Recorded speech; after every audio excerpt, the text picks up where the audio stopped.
Recomendados pela CAPES, os cursos de mestrado e doutorado da Universidade Paranaense são destaques. As inscrições para as turmas de 2021 estão abertas. Confira as opções disponíveis: mestrado em Direito Processual e Cidadania, mestrado profissional em plantas medicinais e fitoterápicos na atenção básica, mestrado e doutorado em biotecnologia aplicada à agricultura e mestrado e doutorado em ciência animal com ênfase em produtos bioativos. As informações sobre o processo seletivo de cada curso estão no site pos.unipar.br.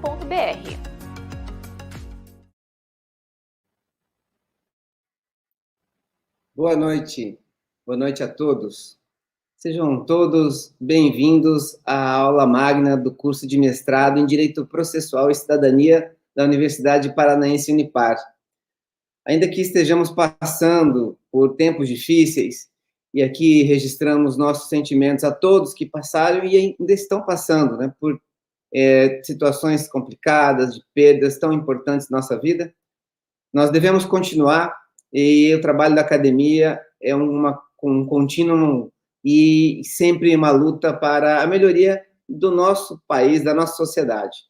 E para isso, nós temos um grande prazer de iniciar o ano letivo do curso de mestrado com a aula magna do professor José Miguel Garcia Medina, com o título Judicialização da Política em Tempos de Pandemia. O evento terá na mesa de debates 2 debatedores, nossos professores do mestrado também, o Luiz Manuel Gomes Júnior e o professor Fábio Caldo de Araújo, e teria auxílio do professor Albino Gabriel Turbay Júnior, também como organizador dessas questões que poderão surgir no decorrer dessa palestra. É uma grande satisfação poder contar com a participação de acadêmicos não só do nosso mestrado, mas também da graduação, contando aí com todos os campos da Unipar, de Cascavel, Cianorte, Guaíra, Francisco Beltrão, Paranavaí, Toledo e de Mourão, inclusive meus alunos da graduação de Processo Civil. Preciso agradecer também ao professor Pagani, que numa conversa deu início a essa amplitude que gerou essa aula magna, que era a nossa intenção inicial, mas o professor Pagani foi primoroso nessa organização, que ele é coordenador da nossa graduação aqui em Direito de Umuarama. Quero agradecer também aos amigos, coordenadores de graduação, Dr. Sérgio Ricardo Tinoco de Cascavel, a doutora Mariceles Cristina Fecre de Cianorte, também o professor Alexandre Magno Augusto Moreira, de Francisco Beltrão, a professora Claudineia Aparecida de Miranda de Guaíra, a professora Angélica Geusa Cândido, de Paranavaí, o professor Daniel Alexandre Bial, de Toledo, todos eles dando esse apoio e fazendo com que todos vocês, agora 700 alunos ou mais, já estejam presentes e podendo participar disso. Tenho que agradecer também aos professores da graduação, que estão aí prestigiando a gente, colegas aqui de Mourão, de todos os campos que eu vi passando rapidamente nos comentários, nas boas noites. Então, é uma grande satisfação contar com todos vocês. Temos até, inclusive, alunos da FAG, que nós temos um aluno que trouxe trouxe o nosso mestrado também com a participação desses alunos, que é muito importante. Obrigado, professor, por esse prestígio, né? É importante também, gente, considerar, além de todos os professores que nos brindam com a presença, um grande amigo, o senhor Disseu Siqueira, que é coordenador do programa de pós-graduação em Stricto Sensu, lá da Unicesumar, nossa parceira aqui, e é uma grande satisfação para o senhor contar com o senhor presente neste evento. Bom, nós vamos organizar os trabalhos dentro de uma perspectiva que é a fala do professor esperada, do professor Medina, e contando também com a participação dos professores, como havia mencionado, Luiz Manuel Gomes Júnior e o professor Fábio Caldas de Araújo. Quero chamar o professor Medina para chegar à nossa presença de todos. Professor Medina, boa noite. Boa noite, professor Celso, boa noite a todas as pessoas que estão aí nos assistindo agora aqui ao vivo, e no futuro, né, porque quando o áudio ficar aí disponível, o vídeo ficar disponível para todo mundo depois. Boa noite, obrigado. Muito obrigado. O professor José Medina, José Miguel Garcia Medina é muito conhecido de todos, o professor é professor da graduação e do nosso programa de mestrado já há muito tempo. O professor Medina tem colaborado com seus estudos, com o nosso conhecimento em direito processual civil, em direito constitucional, em várias áreas também, dentro do nosso direito brasileiro e até estrangeiro com seus estudos. O professor Medina é nosso amigo de longa data, ele fez mestrado e doutorado na PUC em São Paulo, teve uma importante participação na comissão que compôs o Senado para estudos e elaboração do novo Código de Processo Civil, e muito nos honra em participar do nosso programa de mestrado, contribuir com o seu conhecimento lá com nossos alunos, e agora compartilhando esse conhecimento com todos os alunos agora presentes nesse número bonito aí de quase 1.000 participantes. Professor Medina, eu quero deixar a palavra com o senhor para ficar à vontade, para conversar com nossos presentes aqui, e logo voltaremos para prosseguir na continuidade dos trabalhos com o professor Luiz Manuel e o professor Fábio Caldas. Muito obrigado, professor. Obrigado, professor Celso. Olha, para mim é um motivo de muita honra, com muita alegria que eu estou aqui com vocês, conversando sobre esse tema tão complexo, né, que diz respeito à judicialização da política, sobretudo nesses tempos de pandemia, de Covid que estamos vivendo agora. Se por um lado eu me alegro em poder conversar com vocês aqui e ver, ainda que virtualmente, né, muitos amigos, muitas amigas, a gente não pode deixar de registrar, como disse o professor Celso no início, que estamos passando por um momento que talvez seja, se não o mais triste, um dos mais tristes de nossa história, pelo menos de nossa história recente. Então eu manifesto aqui meus sentimentos, meu pesar por todos aqueles que se foram e as pessoas que estão passando aí pela Covid, os familiares que estão sofrendo a perda, ou até, né, que estão acompanhando alguém que está em tratamento, está em recuperação. Eu tive Covid em meados do ano passado, aqui em casa a gente se recuperou daquela Covid, mas a gente fica muito preocupado porque estamos aí diante de uma nova, como o pessoal diz, uma nova cepa, né? Então aí, meu abraço fraterno e minha solidariedade a todos. E o tema de nossa exposição aqui hoje tem a ver com isso, né? Não que a judicialização da política fosse algo novo. A judicialização da política, de alguma maneira, sempre existiu. A gente vai falar aqui, nesses minutos, né, a respeito de fenômenos, de fatores que contribuíram para que houvesse um aumento, vamos chamar assim, da judicialização, uma intensificação muito grande, vamos chamar assim, da judicialização da política, né?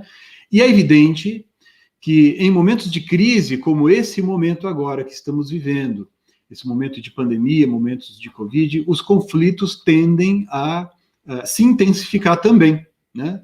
E se os conflitos se intensificam, naturalmente, se ampliam também as situações em que pode haver ali judicialização desses problemas, né? Seja conflito entre entes da administração pública ou entes do Poder Executivo, entes da federação, né? Unidades da federação, seja conflito entre as pessoas, dos cidadãos, por exemplo, as empresas, por exemplo, em relação à administração pública, e até mesmo conflito entre particulares, né? A gente vai comentar um pouco de cada problema desses aqui ao longo desses minutos. Mas antes, eu queria também agradecer as professoras, professores, as coordenadoras, os coordenadores e todas as alunas e alunos da Universidade Paranaense.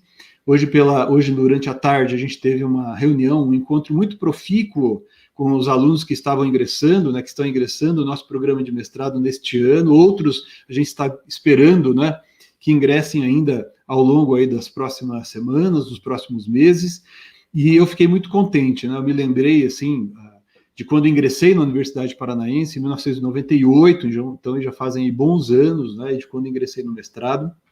Então é muito bom estar aqui conversando com vocês, e eu agradeço demais a presença de todos vocês aqui, tá bom? Apesar, mesmo sabendo que seria eu, né, falando aqui no começo, né, sorte que tem depois, na sequência, os professores Fábio, né, Luiz Manuel e Albino, para me ajudar aqui a compensar um pouco, tá bom? Um abraço a todos, um abraço a todas vocês.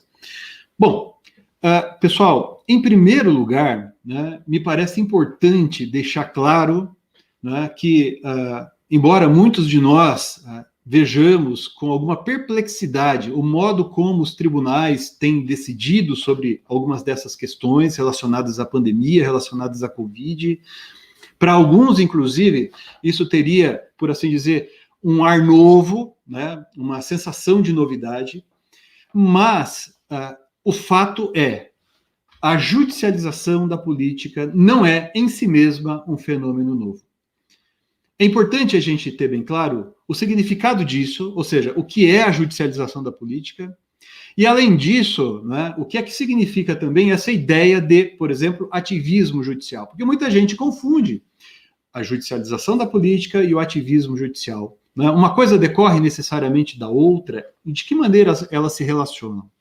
Vejam, vamos voltar um pouquinho no tempo, não tão longe assim, mas vamos voltar um pouquinho no tempo, pelo menos um pouco antes da Covid, para a gente entender em que contexto a gente já estava vivendo, em que situações nós já estávamos vivendo, né?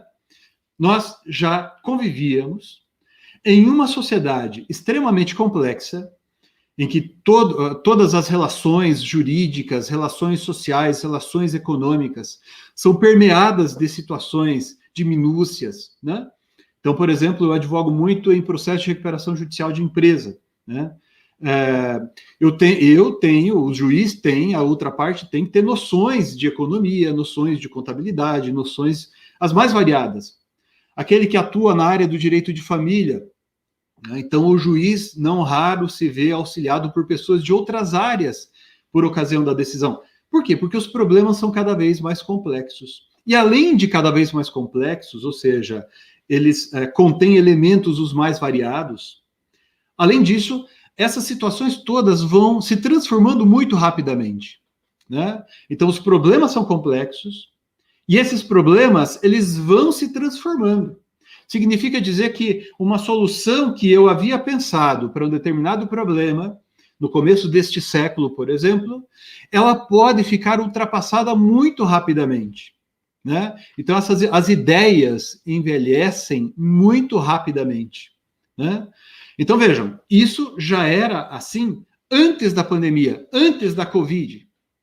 Se isso era assim, diante de uma sociedade tão complexa, em que tudo muda muito rapidamente, é natural que o legislador, vejam, o legislador, e me refiro aqui tanto ao legislador ordinário, entre aspas, quanto também àquele que elaborou a Constituição de 88, por exemplo, é natural que esse legislador ele recorra a determinadas estratégias no momento de conceber programas normativos ou programas de norma.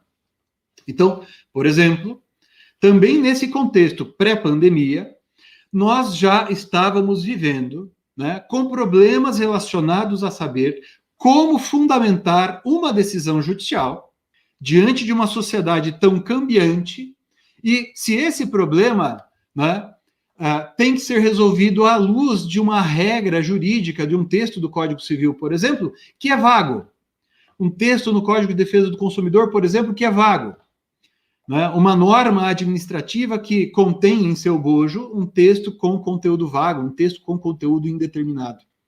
Ora, por que o legislador fez textos dessa maneira, textos legais, por exemplo, dessa maneira? Porque ele sabe que se ele estabelecer, por exemplo, no Código Civil, uma solução precisa, específica, ele sabe que aquela regra, por ele concebida, não vai durar muito tempo. É por isso que o Código de Defesa do Consumidor, que o Código Brasileiro é de 1990. Vou citar aqui um exemplo que muitos que já me ouviram sabem que eu gosto desse exemplo, né? Estabelece que anula a cláusula abusiva. Está lá no Código de Defesa do Consumidor. Mas por que está escrito cláusula abusiva? Vejam, é um texto com conteúdo vago e indeterminado. Por que o Código de Defesa do Consumidor, ao invés de estabelecer isso, ele não estabeleceu parâmetros mais precisos? A resposta é evidente, porque se o legislador agisse dessa maneira, aquela regra que ele inserisse no Código de Defesa do Consumidor ficaria velha, entre aspas, ficaria ultrapassada, ficaria inútil. Porque tudo muda muito rapidamente e o legislador não tem condições de antever isso. Aqueles que estão nos assistindo, que estão na faculdade de Direito um pouco mais avançados ali, né, no semestre perto ali do 4º ano, né, chegando para o final, e os profissionais de Direito que estão nos assistindo também, sabem que um dos maiores fracassos do Código de Processo Civil é o artigo 1015 do CPC. O artigo 1015 trata das hipóteses de cabimento do agravo de instrumento. E por que esse dispositivo fracassou? Porque o legislador tentou encerrar naqueles incisos que estão ali tudo o que poderia acontecer na realidade. E dizendo, olha, só cabe agravo de instrumento nos casos A, B, C. Mas é evidente que isso não ia dar certo, porque a sociedade, os problemas que surgem na vida, os problemas que surgem no processo, né? Esses problemas todos são de uma riqueza muito grande. Riqueza, veja, no sentido de que um monte de coisa inesperada pode acontecer, né? Eu falava com um juiz, amigo meu ali de São Paulo, a gente trocava uma ideia, e ele disse, olha o que apareceu aqui agora, uma advogada que não está nos autos, não é advogada do réu, né?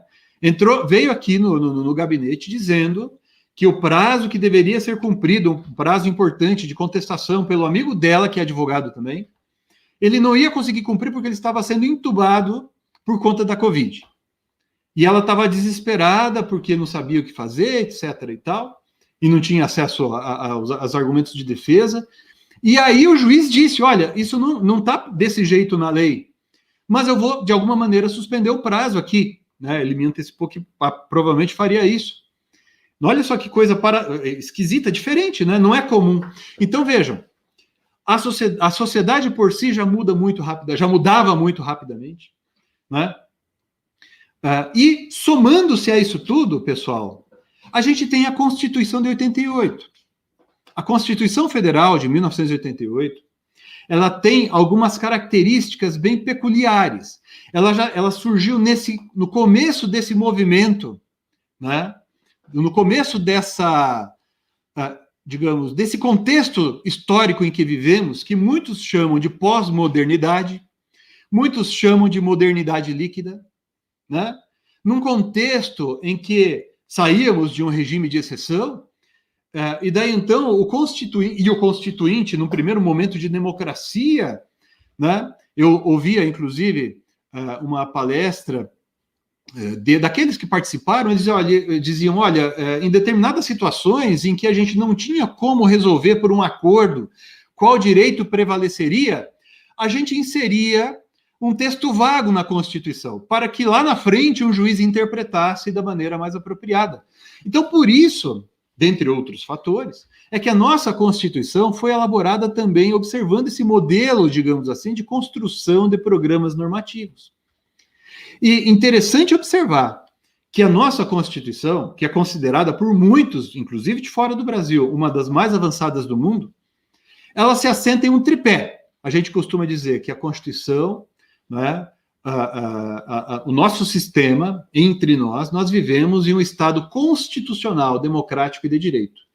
Significa dizer que, além de ser um Estado de direito, um Estado democrático, é um Estado que se ocupa da realização de direitos fundamentais. É um tripé, portanto. não é só democrático nem só de direito, mas também que se ocupa com a realização de direitos fundamentais. Só que esses direitos fundamentais também não podem ser estabelecidos de maneira extremamente clara e precisa, porque eles também vão mudando ao longo da história. Então é evidente que o que hoje nós entendemos como liberdade de expressão não é necessariamente o que nós compreendíamos no começo do século, ou no começo da vigência da Constituição de 88. Quando a Constituição surgiu, o que nós entendíamos por intimidade não tem nada a ver com o que se entende hoje, em que todo mundo praticamente tem perfis em redes sociais, né? Então, os valores, eles vão transpondo essa membrana, por assim dizer, entrando no sistema jurídico através dos princípios, e princípios aqui, me refiro a eles, para dizer que eles, princípios, são o modo como esses direitos fundamentais são estruturados. E aí, nós temos um outro elemento que complica tudo quando nós falamos da construção da solução jurídica através do processo. Por quê? Porque quando eu estou diante de um conflito entre regras precisas, que tratam de situações simples, né? Eu digo que uma regra posterior revoga a anterior, que uma regra especial se aplica em detrimento da geral, que uma regra superior se aplica em detrimento da inferior. Agora, quando estou diante de conflito entre princípios, não significa que o princípio A sempre prevalece sobre o princípio B necessariamente. Então, por exemplo, eu citei agora há pouco 2 direitos fundamentais: liberdade de expressão e intimidade. Qual dos dois prevalece? Claro, e você pode até dizer, não, na imensa maioria dos casos vai prevalecer o princípio A ou o direito A. Mas certamente haverá também situações em que o B vai prevalecer, né? O Supremo Tribunal Federal proferiu uma decisão recentemente sobre o direito ao esquecimento, que está sendo contestada por muitos juristas. Não vamos entrar aqui no mérito dessa questão, que é uma outra questão, né? Mas é também mas é um exemplo do modo como isso vem sendo concretizado. Então, o ambiente social e econômico e o ambiente normativo são extremamente complexos. Mas a gente soma a isso, pessoal, os seguintes problemas que nós estamos vivendo hoje. Porque, veja, estamos tratando aqui do quê? De direito, portanto, de construção de soluções para problemas da sociedade, mas isso passa pelo modo como esses problemas são recebidos por aquele que produz as normas, falamos aqui do legislador, e também pelo modo como esses problemas são resolvidos pelo administrador no seu dia a dia, né? Então, por conta disso, a gente se depara com alguns dilemas. Eu vou colocar muito rapidamente aqui. Quando a gente fala da judicialização da política, nós nos deparamos com alguns dilemas. Primeiro deles, onde termina a moral e onde começa o direito? Veja, quando eu falo de moral aqui, eu não estou falando como assim, fulano de tal ou Beltrana é uma pessoa imoral. Não é isso. Eu estou falando daquelas regras que dizem respeito à nossa vida, mas que ainda não estão dentro do direito, vamos chamar assim. Exemplo, vocês sabem que há pouco tempo o Supremo Tribunal Federal declarou a inconstitucionalidade de leis que tratavam da vaquejada.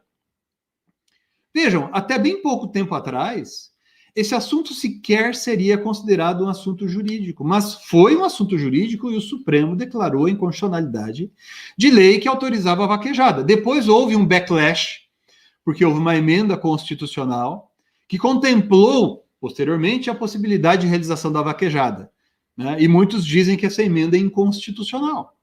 Então, notem, primeiro que temas de âmbito moral não eram objeto do direito, de normas jurídicas, mas, mais recentemente, esses assuntos passaram a incorporar o discurso jurídico. Se vocês acompanharem o julgamento do Supremo sobre o caso da vaquejada, eles ficavam discutindo ali se aquilo causava dor ou não causava dor no animal. Então, a dor do animal se tornou um assunto jurídico, algo que, algum tempo atrás, a gente nem consideraria um assunto jurídico, né? Além disso, nós temos a lentidão dos órgãos legiferantes. Exemplo, assunto polêmico, hein? Não vou aqui fazer juízo de valor positivo ou negativo, mas é um assunto polêmico. o Supremo Tribunal Federal reconheceu a constitucionalidade de uniões homoafetivas. Ok?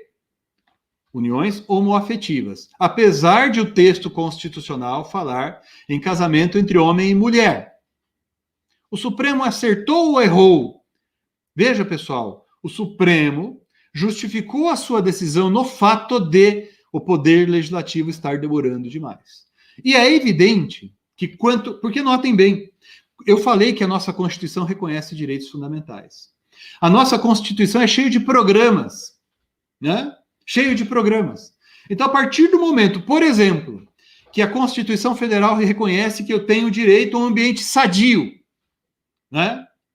E a Constituição, ali no artigo 5º, inciso 35, diz que eu tenho direito a uma tutela jurisdicional que repare a lesão e que evite, sendo o caso, que a lesão se concretize. É natural que, diante de uma Constituição como a nossa, que reconhece em seu bojo essa série de direitos, tudo acabe sendo judicializado. E se o legislador, pessoal, ele não faz aquela lei que dele se esperava, e se o programa da Constituição é suficiente para a tomada de decisão, eu, do contexto atual, não preciso esperar necessariamente, claro que há situações em que eu dependo de lei mesmo, mas eu não preciso, em vários casos, aguardar uma lei. Além disso, nós temos a omissão do administrador público, ou seja, a ausência de tomada de decisões administrativas, seja tomada de decisões administrativas que aparentemente contrariam direitos fundamentais. Veja, não entramos na pandemia ainda.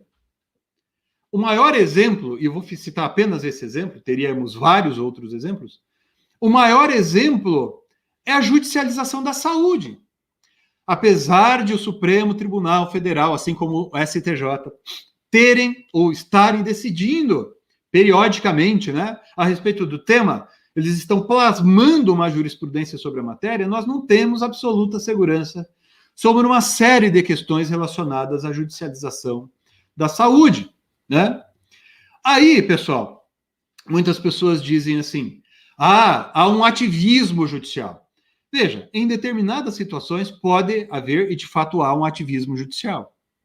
Mas, em muitas dessas situações, e o ativismo, eu não concordo com ele, eu critico o ativismo, mas a necessidade de atuação do órgão jurisdicional, com base em princípios constitucionais, decorre do reconhecimento de que a Constituição tem efetivo papel normativo e deve ser aplicada diretamente. Esse assunto, aparentemente, hoje é incontroverso. E na medida em que o legislador se omite, ou o legislador viola a Constituição, ou o administrador se omite, o administrador viola a Constituição, vocês, as empresas, né, podem ajuizar ações perante o Poder Judiciário, pedindo tutela jurisdicional que evite a lesão ao direito fundamental. Pois bem, olha, pessoal, eu vou colocar aqui na tela para vocês uma frase que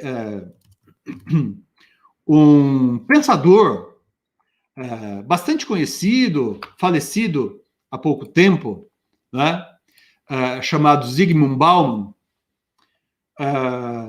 numa entrevista que ele deu à Globo News. Se vocês pesquisarem, né, no YouTube, vocês vão encontrar ali a entrevista do Zygmunt Bauman, na Globo News, antes de ele falecer, um pouco tempo antes de falecer, mas ali, certamente antes de 2015, vejam, ele declarou isso numa entrevista, que nós vivemos em um interregno, e ele usa exatamente essa expressão, interregno.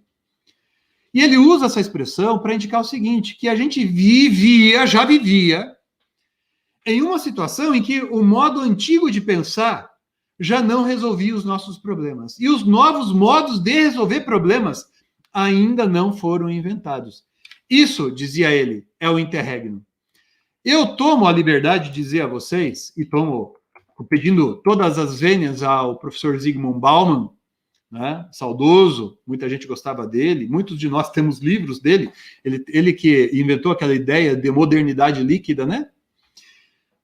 Com todo respeito, eu tomo a liberdade de pegar essa ideia dele para dizer o seguinte: hoje nós vivemos num interregno do interregno.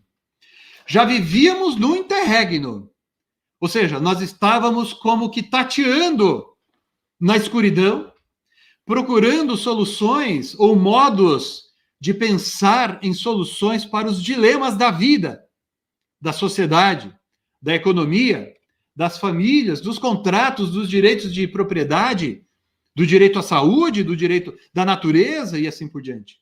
E daí veio a pandemia. Aí veio a pandemia. Qual foi a primeira reação? Não a primeira de todas, mas uma das primeiras reações do legislador diante do inesperado, porque a pandemia era o inesperado. Nenhum de nós tinha condições de esperar o que a gente está passando, né? Vocês se lembram, o legislador correu, houve vários eventos, inclusive, em que se discutiu esse projeto de lei, para disciplinar as relações de direito privado durante a pandemia. E esse projeto de lei, bem na época eu critiquei o projeto de lei, dizendo, olha, esse projeto de lei quer manter a sociedade de uma maneira estática. Olha, não pode revisar contrato se acontecer isso, não pode fazer isso, aquilo, os contratos de locação, isso. Ou seja, eles queriam recorrer àquele modo antigo de fazer leis para tratar de problemas novos surgindo na época da Covid. Né? O que aconteceu? O projeto tramitou rapidamente, foi para a presidência da República, o presidente vetou alguns dispositivos e os vetos não foram derrubados. E eu vi muita gente depois falando, essa lei não ia dar certo, não ia pegar. Por quê? Porque os problemas evoluem muito rapidamente. Vocês sabem, nós estamos vivendo isso, esse terror, né? E cada um de nós enfrenta um dilema diferente no nosso dia a dia. A cada dia vem um cliente, vem um empresário, vem um prefeito, né? Nos perguntar coisas. Eu fiz uma consulta essa semana, né? O pessoal falou assim, olha, o prefeito quer decidir, mas ele tem medo de uma ação de improbidade administrativa, porque de um lado já tem o pessoal falando que se ele decidir no sentido A, ele vai ser réu numa ação de improbidade, do outro lado tem pessoas falando isso também.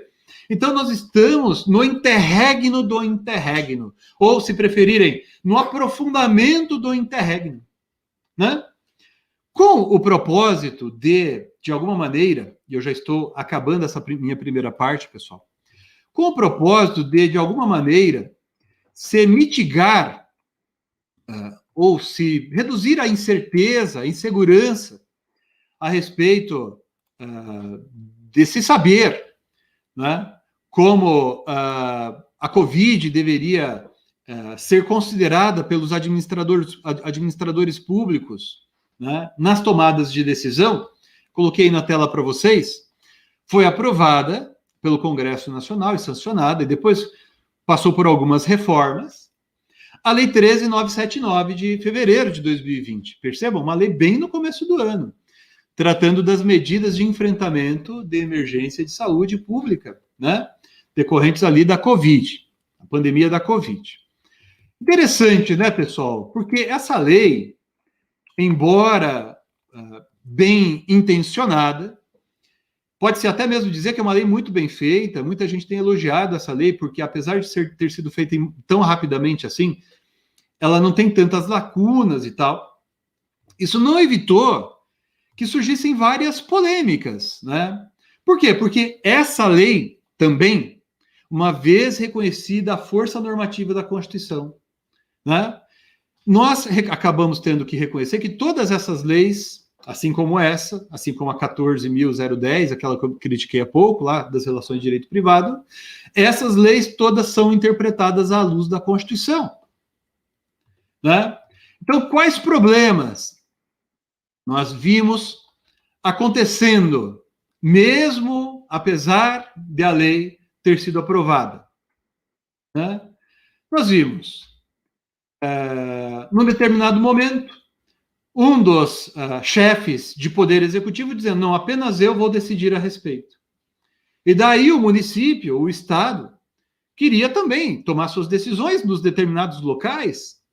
Aí veio a pergunta, qual tem competência para deliberar a respeito disso? Exemplo, quem tem competência para determinar o isolamento ou a restrição de atividades empresariais? É o prefeito municipal? É o governador ou o presidente da República? Vejam, a rigor, à luz da Constituição, todo mundo tem essa responsabilidade na medida da sua competência, né? Então, eles devem atuar de maneira concorrente, de maneira a que haja entre eles cooperação. Numa das decisões tomadas a respeito, que eu também vou colocar aqui para vocês, pelo Supremo Tribunal Federal, esse modo de pensar foi levado em consideração. Então, depois vocês, com mais tempo, podem ler a íntegra desse julgado na DPF 770, né? Se colocou ali, olha, todos os entes federados na seara da saúde exercem uma competência administrativa comum. O federalismo cooperativo exige que União e unidades federadas se apoiem mutuamente, né? Esse é um exemplo. Uma outra decisão que eu também trouxe aqui para vocês, o Supremo já proferiu várias decisões a esse respeito, né? A emergência não implica, nem muito menos autoriza a outorga de discricionariedade sem controle ou sem contrapesos típicos do Estado democrático de direito. Aqui, pessoal, nessa decisão, na ação direta de inconstitucionalidade 6341, o Supremo acabou deliberando sobre a questão de se saber se a movimentação do administrador público ela era absolutamente discricionária ou não. Né? E aqui, nessa decisão, interessante, importante, acabou se dizendo que não. Vejam, por quê? Porque a Constituição estabelece um sem número de dispositivos, parâmetros a serem observados pelo administrador público. Então, por exemplo, e agora para encerrar, eu vou encerrar com algumas perguntas. Temos dúvidas. Por exemplo, o lockdown, fechamento total. Imaginem, né, os amigos que estão nos ouvindo ali de Guaíra. Imagine que o prefeito de Guaíra determina o lockdown absoluto. Não essas coisinhas que a gente vê aqui no Brasil, que assim, fecha o comércio das 10 da noite às 5 da manhã. Isso não é lockdown. Né? Lockdown é, a exemplo do que aconteceu em outros países, fechar tudo mesmo. Você é proibido de sair de casa. Todo mundo, né? Mas imagine que o prefeito faça isso diante das situações do caso. Pode o juiz suspender o lockdown? Ou o inverso, como aconteceu no Maranhão. O Ministério Público, salvo engano, uma associação, agora não me lembro se foi uma associação do Ministério Público, moveu uma ação para forçar o prefeito de São Luís do Maranhão a determinar o lockdown naquele município. Um juiz pode decidir a respeito disso? Né? Tem uma ação tramitando no Supremo Tribunal Federal, para citar um outro exemplo, em que se questiona quem é grupo prioritário para o recebimento das vacinas. Então, por exemplo, o governo federal não havia colocado no início, entre os grupos prioritários, as pessoas com deficiência. Né? As pessoas com deficiência não estavam entre os grupos prioritários. Daí, algumas entidades representativas de pessoas com deficiência começaram a postular lá no Supremo Tribunal Federal nesse sentido. Né? Agora, as pessoas com deficiência já estão, né, pelo menos a última versão que eu li do programa de vacinação, já previa isso. Mas é um assunto também que foi judicializado. Né? E agora, mais recentemente, ontem eu vi uma decisão que parece que já foi suspendida, o tribunal já suspendeu os efeitos dessa decisão, uma decisão de um juiz, acatando um pedido de uma associação para que essa associação tivesse autorização para comprar diretamente para os seus membros a vacina. Né? E o juiz decidiu que sim. Essa decisão acabou sendo suspensa. Parece que a suspensão foi hoje pela manhã. Né? Hoje, 12 de março de 2021, pela manhã. Mas vejam, por que isso? Porque todos os agentes, todos os entes têm competência para deliberar a respeito. Eles não têm discricionariedade absoluta para deliberar a respeito. Eles têm que atuar em conformidade com a Constituição. E é nesse contexto, pessoal, que acontece a judicialização da política. Às vezes não é nem porque o juiz queira isso, e não é nem porque o Poder Judiciário queira isso. A gente pode avançar um pouco nessa discussão para saber em que medida o Judiciário é culpado disso também. O Supremo, sobretudo, talvez. Né? Mas o fato é, diante desse sistema normativo e dessa sociedade que nós vivemos, parece não haver saída. E o dilema está em estarmos vivendo no interregno do interregno, né? Como a gente acabou mencionando ali. Já estávamos tateando sobre o modo como solucionar dilemas, E a pandemia nos colocou diante de um contexto muito mais grave. Por isso, pessoal, e eu agora me dirijo sobretudo aos estudantes, aqueles de vocês que estão começando aí nos bancos escolares, nos bancos da Faculdade de Direito, bancos virtuais agora, né? E a vocês que estão ali no programa de mestrado em Direito, né? Tem vários orientandos, certamente estão aqui conosco. Nós temos que trabalhar, nós que escrevemos artigos, livros, temos que trabalhar para, tanto quanto possível, oferecer parâmetros de atuação, para apontar, né, a partir de que momento ocorre uma ilicitude, uma inconstitucionalidade. Eu falei bastante, já encerrei aqui, já extrapolei o tempo que eu havia tido para minha fala inicial. Eu agradeço mais uma vez a todos que estão aqui presentes e desejo a vocês todos, a vocês todas, e às suas famílias e aos seus amigos, muita paz e muita saúde, muita serenidade para que a gente consiga passar por essa pandemia. Agradeço mais uma vez a gentileza do convite ao professor Celso, ao programa de mestrado. Agradeço a todos os professores e professores que estão aqui conosco também. Obrigado, professor. Fico às suas ordens aí. Muito obrigado, professor. Certamente as palavras foram muito importantes para as reflexões de todos. É um tema extremamente atual e creio que continuará atual dentro desse contexto que estamos vivendo. Gostaria de chamar à sala os professores Luiz Manuel Gomes Júnior, o professor Fábio Caldas de Araújo, para a gente passar a fase de algumas considerações dos nossos queridos professores, também do mestrado, da Unipar em Direito. Nós temos o professor Luiz Manuel, nosso colaborador já há muito tempo, junto com o professor Fábio Caldas, professor da graduação também, o professor Fábio, ambos com muitos livros. Nós todos aqui, eu o que menos tenho, mas esses feras aqui, com tanta produção gigantesca em livros, cursos, manuais, obras, artigos, e eu acho que é uma grande honra para todos, com certeza, tê-los aqui presentes. Professores, muito obrigado pela presença dos senhores aqui. Para organizar, eu queria deixar a palavra primeiro ao professor Luiz Manuel, ao professor Fábio Caldas, daí ele faz as considerações, o senhor pode passar também as considerações, e aí, caso os colegas que estão assistindo tenham perguntas, podem lançar no chat. A gente tem o professor Albino do programa também ali atento, caso surjam dúvidas. Professor Luiz Manuel, muito obrigado pela sua presença e participação. Boa noite a todos, né? É uma satisfação muito grande. Eu gostaria de estar presencialmente, né? Foi a reclamação que eu fiz à tarde na nossa reunião de professores, mas o momento é realmente especial no sentido, e aí eu faço, ratificando as palavras do professor Medina, né? Um abraço a todos e meus sentimentos por todo mundo que teve perda, por todo mundo que está sofrendo nesse momento tão difícil para nós. Eu cumprimento também os queridos amigos, colegas, professores da querida Unipar, na pessoa do meu amigo querido professor Celso. Fica aqui meus agradecimentos desde já pelo convite, né? Sempre uma honra ser comandado e chefiado pelo senhor. Então, há tantos anos, né? Com essa mão segura que nos guia num momento tão difícil e num momento tão complexo, né? E nós vivemos reclamando para os alunos do mestrado que, além de tudo, nós ainda temos o Sucupira e a CAPES em cima, além de todos os problemas. E espero realmente que dias melhores possam vir. Cumprimento uma vez mais meu querido colega e amigo, professor Fábio, e agora também o querido amigo, professor Medina, já da época da PUC, né, Medina? Tão antigo. E vou tecer algumas considerações para passar para os debates, que é o mais importante.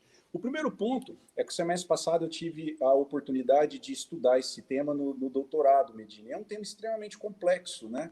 E aí a vinculação era ações coletivas e políticas públicas. O controle de políticas públicas através das ações coletivas, com o uso de ações coletivas.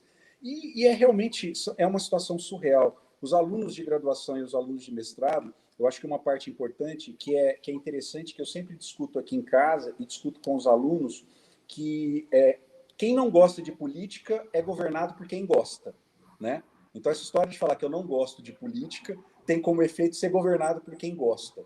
O outro ponto é que, estudando tudo isso e todo esse problema que nós tivemos com a Covid e a atuação do Supremo Tribunal Federal, é que não existe vácuo de poder, né? Existe um equilíbrio. A partir do momento que um poder dá um passo para trás, o outro dá um passo para frente e ocupa aquele espaço. Isso é muito interessante quando você verifica, sem nota de crítica, é uma nota de constatação.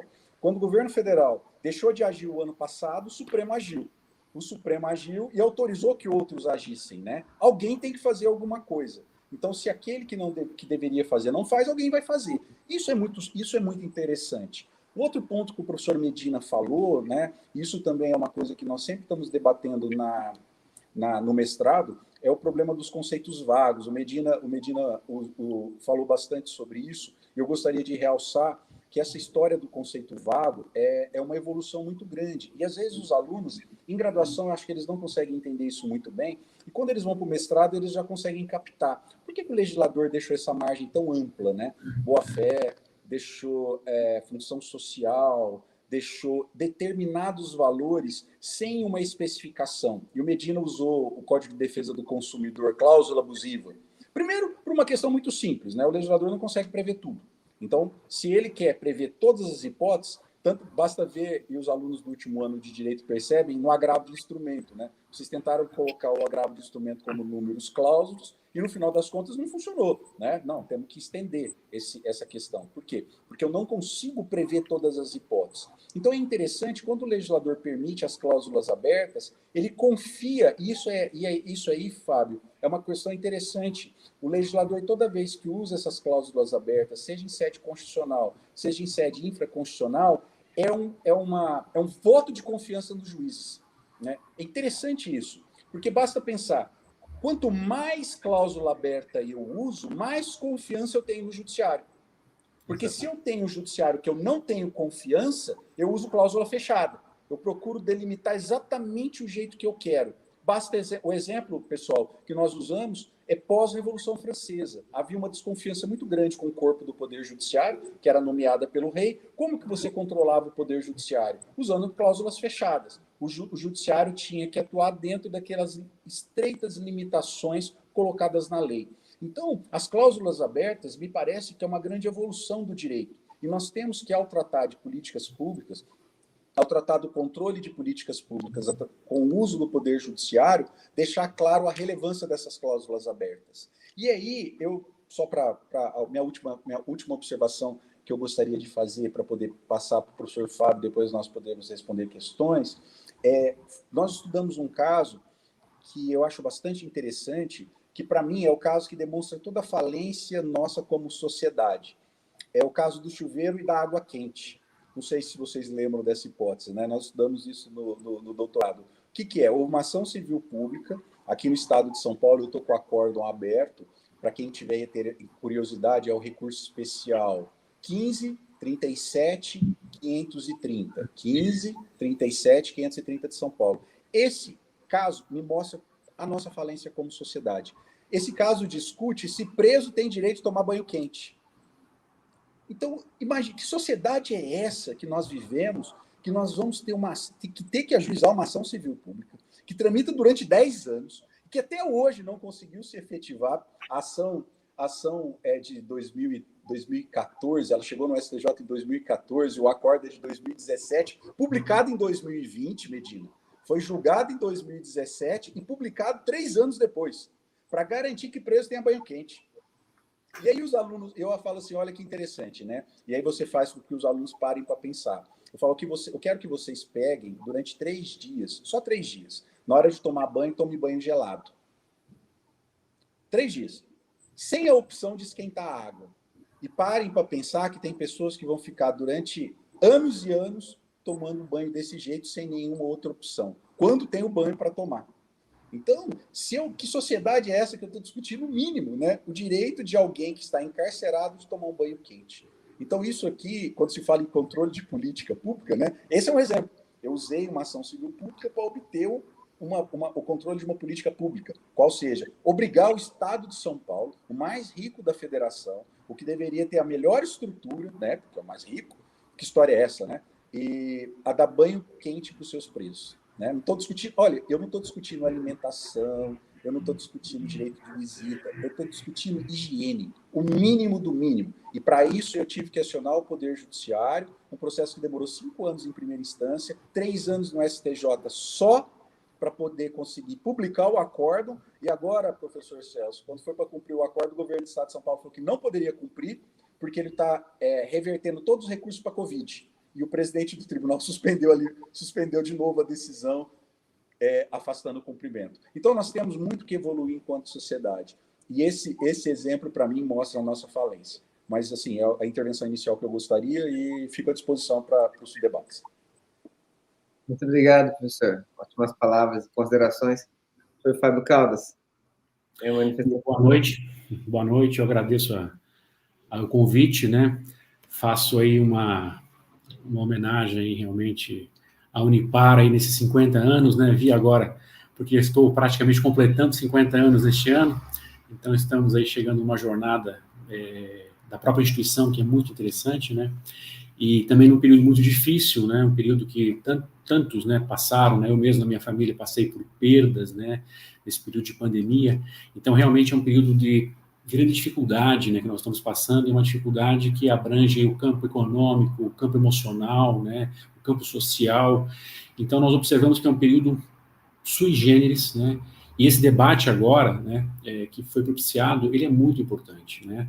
A palestra já aí proferida pelo querido amigo Medina, ela foi fantástica, né? Abordou realmente os pontos que eu considero como essenciais, e o contraponto feito pelo Luiz Manuel também fantástico, porque eu sou professor, mas eu também sou juiz, né? Então, eu tenho acompanhado muito, né, especialmente nos grupos de juízes,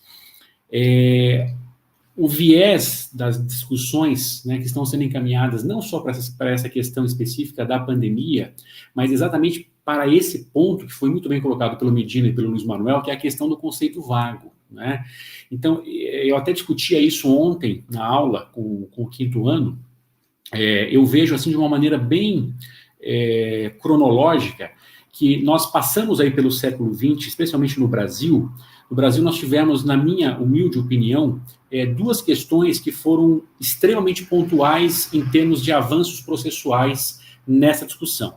Primeiro foi a questão da formatação e realmente da descoberta e da previsão constitucional da proteção coletiva. Então, a sistematização das ações coletivas, que vem isso aí de maneira embrionária, desde da lei da ação popular, depois isso vem pela lei da ação civil pública, mas, ou seja, o Brasil conseguiu sistematizar de maneira muito interessante o tratamento do processo coletivo, né? Ou seja, reconheceu que nós temos problemas de grande magnitude que podem ser tratados por meio de ações coletivas. E depois nós tivemos um segundo ponto que eu considero extremamente importante, que foi a questão relacionada à small claim, né, a chamada pequena reclamação, em que nós tivemos aí a criação e a sistematização no Brasil também dos juizados especiais, ou seja, nós tínhamos uma litigiosidade contida, pessoas que não conseguiam acessar a justiça. E daí essas pessoas, exatamente com essa sistematização que foi criada também pela própria Constituição de 88 e depois pelas leis, né, a 9.099 de 95, a 10.257 de 2001, que sistematizou o Juizado Especial Federal também, ou seja, nós tivemos a criação dos juizados que acabaram dando voz a essas pequenas reclamações, e isso fez com que muita coisa também melhorasse em termos de sistema judiciário, de acesso à justiça. E daí nós estamos agora no século XXI. No século XXI, qual que é o problema, na minha visão, um dos problemas, né, dentre tantos problemas que nós temos, mas qual que é um problema que eu acho tão importante?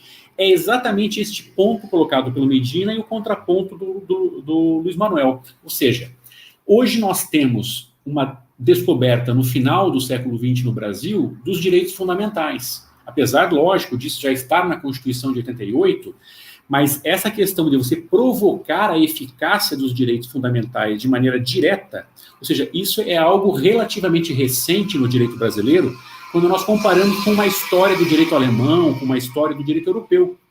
Então, nós chegamos há 2 anos atrás numa situação extremamente inusitada, ou seja, o STJ, ele teve que se manifestar, né, e aplicando, aí, na verdade, a teoria dos direitos fundamentais, ao dizer que o Ministério Público poderia ingressar com ações coletivas, ainda que para a proteção de uma única pessoa, no caso de fornecimento de medicamento.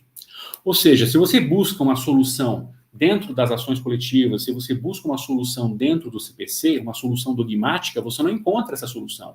Então, você consegue isso exatamente por uma interpretação constitucional que você faz. Então, eu considero isso fantástico, né? A possibilidade do juiz hoje ter essa possibilidade de olhar para o CPC na sua parte inicial, na sua parte geral e especialmente na sua parte principiológica, e ele ter instrumentos em que ele pode tentar ajustar a sua decisão exatamente na tentativa de trazer a efetividade da Constituição para o caso concreto. Mas o grande problema é esse. De que forma, né, que você concretiza isso, né? E o grande problema é o achismo judicial. Não vou nem falar o ativismo, é o achismo, porque daí eu acho que o princípio da dignidade se aplica assim. Eu acho que o princípio da proteção integral se aplica assim. E é esse que, digamos assim, é o grande problema que nós temos hoje, exatamente na discussão com os colegas, né? Porque aí vem a importância, né, que eu vejo dos tribunais superiores, né? Então a importância dos precedentes, principalmente, ou seja, a importância do STF, do STJ, porque não é aquilo que eu acho, é aquilo que tem que ser o colegiado, na verdade, que tem que construir exatamente como uma forma de trazer segurança jurídica para todos nós. Agora, essa tensão que nós temos exatamente nesse momento, exatamente como bem colocou o Luiz Manuel, né, ou seja, quando um poder não atua, o outro acaba tendo que atuar, isso faz parte aí da construção deste período do século XXI, que eu considero que ainda é muito novo para nós, né? Nós precisamos avançar muito ainda dentro disso, dentro dessa tensão entre poderes, né? E vejo realmente que essa questão, inclusive, dos conceitos indeterminados, eles são muito mal compreendidos, né? Essa tese, na verdade, que foi criada por Larens, exatamente depois que a Alemanha começou a sistematizar os direitos fundamentais na década de 50, ela foi fantástica. Exatamente uma forma de dar vida pós-mortem ao texto legislativo, né? Ao permitir que o próprio juiz pudesse trabalhar com esses conceitos e, com isso, não ter a necessidade de mudanças legislativas constantes, que pudesse ocorrer, na verdade, uma interpretação valorativa sobre o texto que permitisse exatamente esse aprimoramento constante, né? Então, eu vejo que isso, talvez, seja algo interessante, que deve ser, talvez, meditado, evoluído, né? Mas eu vejo que é um período de grande tensão, né? Um período que nós temos aí que passar por grandes desafios, né? Especialmente num período tão difícil como esse, que, de certa forma, pegou os três poderes de maneira inusitada. Mas eu passo a palavra novamente aí, agradeço a possibilidade de manifestação e acho que vamos para o que é o mais importante, que são os debates com as perguntas, né? Meu muito obrigado. Obrigado, professor Fábio, mais uma vez, por essas colaborações que o senhor tem feito, com os demais professores também nos eventos. Surgiram algumas perguntas, não sei se o professor Medina já chegou a olhar alguma ali, parece que está no chat. Se o professor Medina quiser se manifestar, os colegas que estão também no debate, o chat privado tem as perguntas que estão aparecendo. Professor Medina. Obrigado, professor Celso. Olha, eu vou ver o que apareceu aqui primeiro, que o professor Albino está nos ajudando, né? Está ali pegando as perguntas e está colocando ali para nós no chat. Antes eu queria só dar minha saudação, eu passei rapidinho ali nos comentários, eu não consegui ver tudo, porque eu tinha que ficar prestando atenção aqui no pessoal que estava falando, mas eu vi algumas pessoas, inclusive de outros estados, que não são nem da Universidade Paranaense, são até de outros estados, como, por exemplo, o Júlio, lá de Minas Gerais, advogado de Minas Gerais, e outras pessoas de outros estados, também de São Paulo, que eu vi que escreveram ali. Obrigado a todo mundo, tá bom? A primeira pergunta que eu vi aqui, pessoal, foi a seguinte: qual a diferença entre ativismo judicial e judicialização da política? Pergunta do Claudinei Cavalcante Pinheiro. Essa pergunta é excelente, Claudinei, e corresponde a uma dúvida que muita gente tem, né? E, de fato, muita gente confunde mesmo. Às vezes você assiste algum programa de entrevistas, ouve uma reportagem no rádio, e o pessoal trata como se fossem as mesmas coisas. E, na verdade, não são. Eu posso até, de alguma maneira, dizer que o ativismo, de certo modo, é uma consequência, vamos chamar assim, da judicialização da política.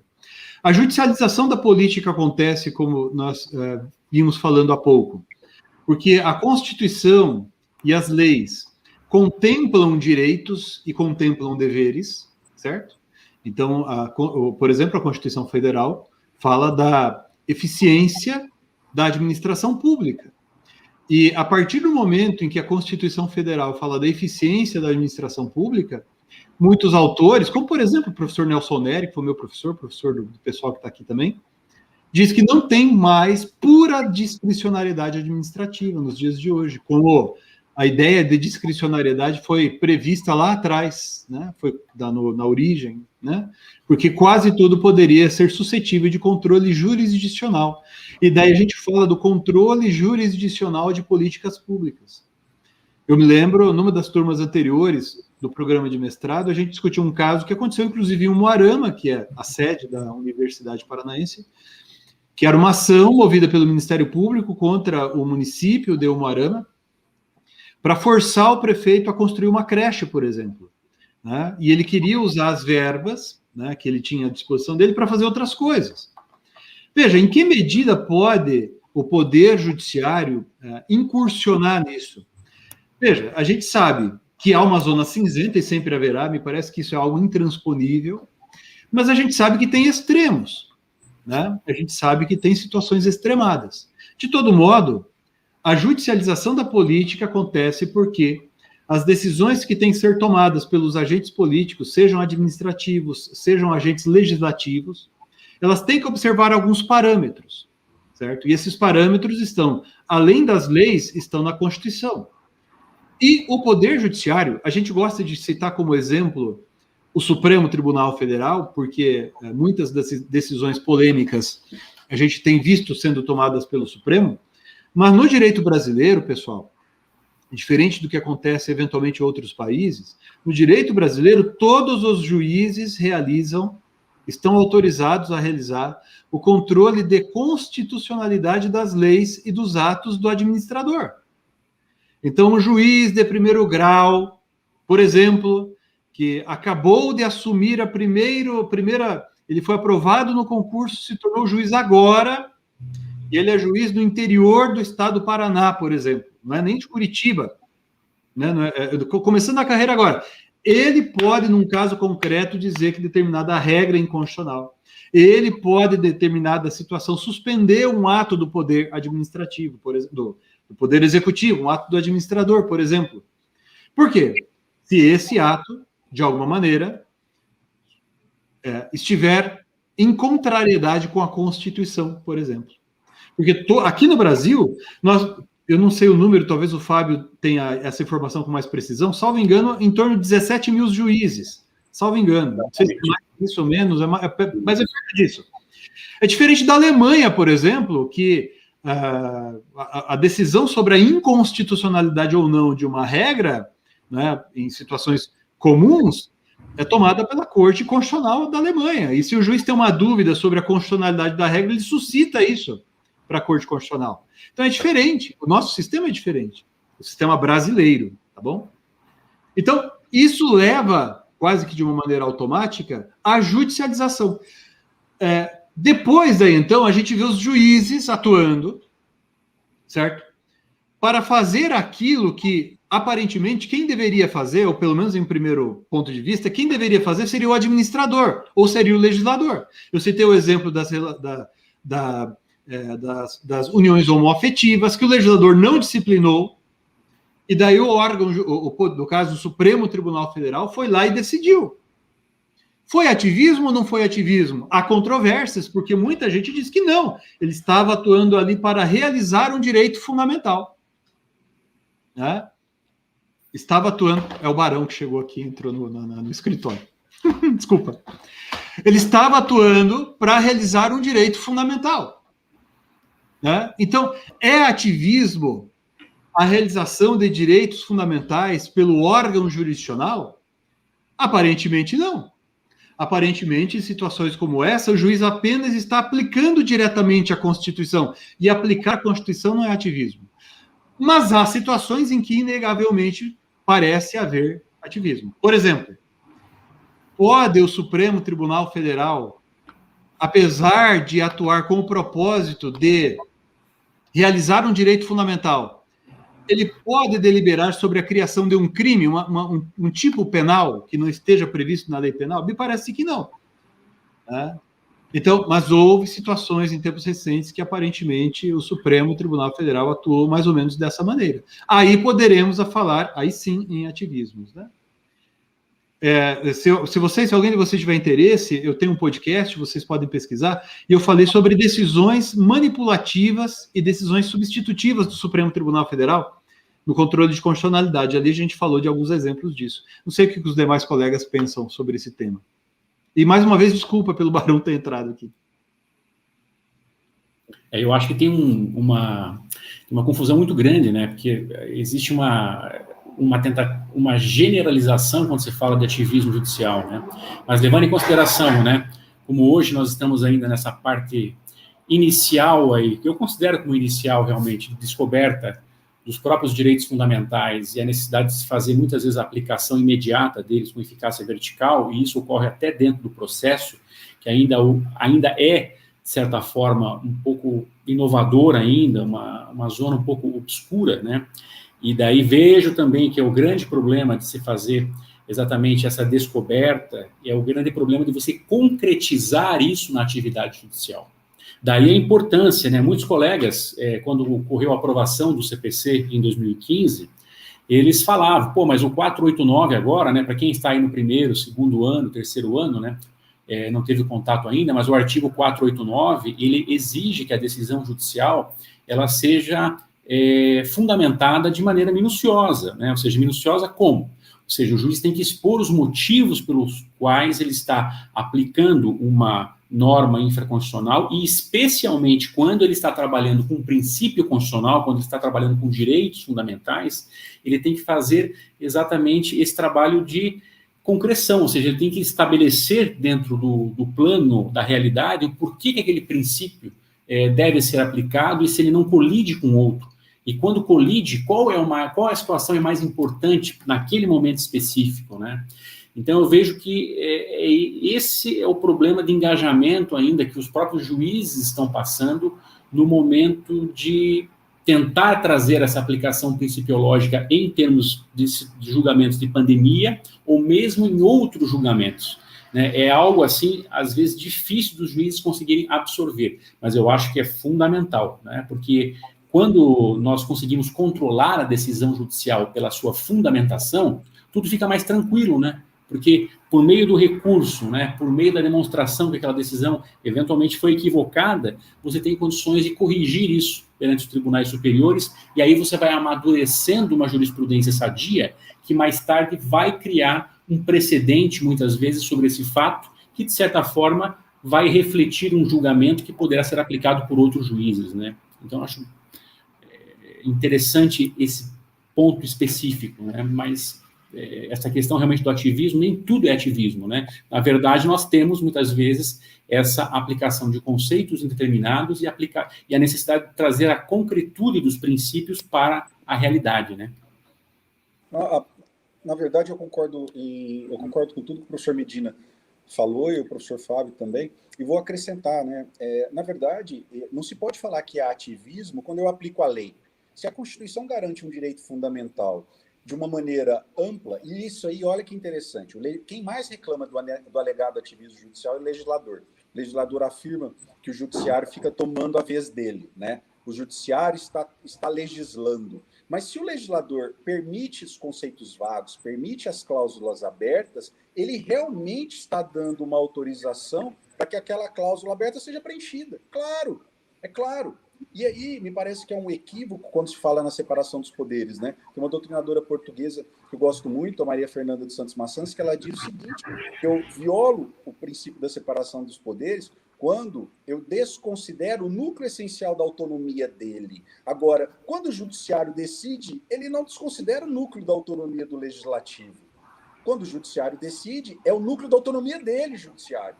Então, se o legislador não está contente com o modo como o judiciário está decidindo, o que ele faz? Ele altera a legislação, ele provoca uma nova decisão. Por isso que ele tem a possibilidade das emendas constitucionais e por isso que ele tem a possibilidade de alterar a legislação. O Medina falou, olha que interessante, Medina, ele falou, o Supremo criou um crime, certo? Criou o crime, não sei se foi o da homofobia, o que ele criou o crime, tá bom. E o legislador fez o quê? Só reclamou. Ele só reclamou. Ele disse, o Supremo não poderia ter criado o crime. Tá bom. E ele fez o quê? Nada. Ele não fez uma legislação, ele não fez nenhuma legislação para desfazer a decisão judicial. Porque ele poderia fazer o tipo penal e colocar vários requisitos, não caracteriza o tipo penal quando for opinião, quando for X, quando for Y. O legislador não fez nada. Posso fazer? Claro. Eu concordo em tudo que o professor Luiz Manuel está falando, e quando a gente fala do ativismo do Supremo, ou do Poder Judiciário como um todo, a gente não pode se esquecer que as relações que se operam entre esses órgãos não é uma relação estática, né? Como se fossem, assim, umas figurinhas num PowerPoint. É uma relação dinâmica, bidirecional, entre órgãos que são, vamos chamar assim, potestades. O que é uma potestade? Potestade é uma coisa que funciona como se fosse uma pessoa. Então, o Supremo é um órgão, mas ele é quase como um ser vivo, vamos chamar assim. Assim como o Judiciário. Então, o que é que nós vemos acontecer todos os dias? Né? Os próprios deputados ou os próprios senadores vão ao Supremo Tribunal Federal, seja para arguir a inconstitucionalidade de uma lei que saiu ali do Legislativo, seja, por exemplo, através de um mandado de segurança para que o Supremo controle a legalidade do procedimento administrativo. E não raro, o professor Luiz Manuel estava mencionando, não raro, o Legislativo ele fica quietinho e diz assim, bom, alguém vai ao juiz, no caso, o Supremo, no caso deles, e vai decidir. E isso acontece hoje nas comarcas, aqui no primeiro grau de jurisdição. Porque não raro, por exemplo, prefeitos ou governadores, eles aguardam o Ministério Público mover uma ação, o Ministério Público mover uma ação, e o juiz aqui de Umuarama, de Maringá, de Curitiba, concede uma liminar e estabelece, o juiz tem que fazer assim. O prefeito tem que fazer assim. Daí o prefeito vem à rede social e diz, olha, gente, eu não queria muito fechar tudo, mas o juiz decidiu. Então, os administradores públicos ou os legisladores meio que estimulam também isso. Então, é uma coisa que é um círculo vicioso, vamos chamar assim. De um lado, você pode até ter ativismos, mas, por outro lado, você tem que os outros órgãos estimulam isso também. Não sei se os colegas me...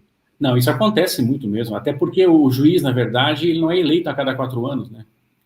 Então, muitas vezes, né, o prefeito, o vereador, o deputado, né, seja, ele não quer tocar em assuntos sensíveis porque ele tem até um receio, né, do que isso pode provocar na opinião pública. E sabe com certeza que se isso for levado ao Poder Judiciário, isso vai ser decidido sem essa preocupação, né? Então, isso acaba...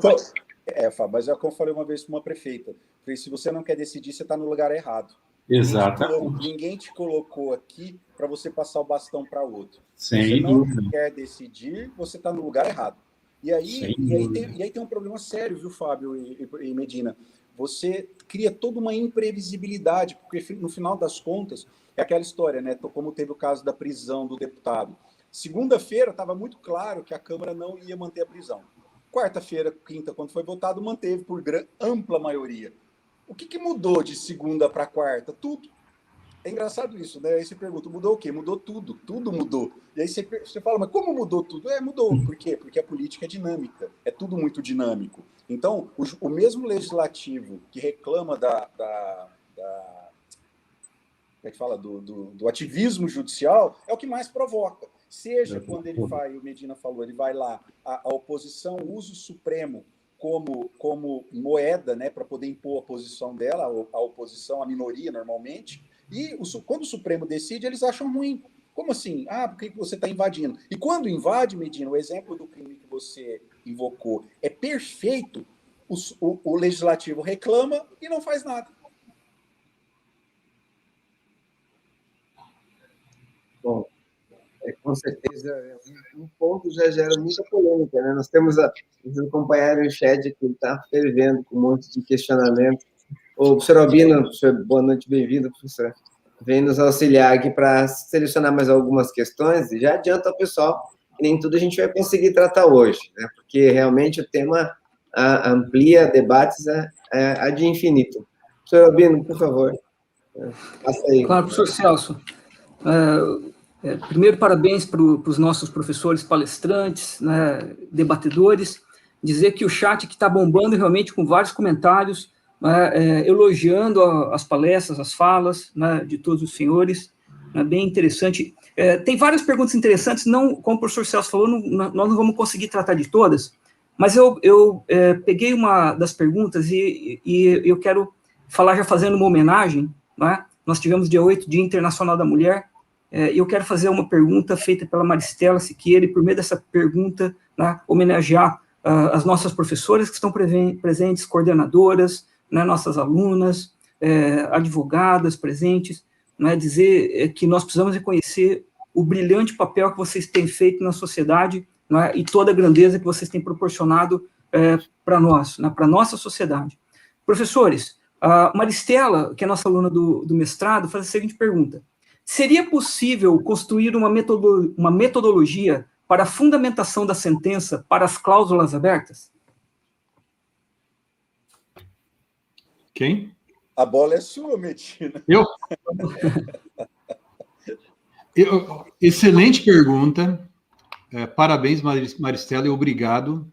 E aproveitando o gancho do Albino aqui, aproveito o ensejo para também manifestar minha homenagem a todas as mulheres, tá bom?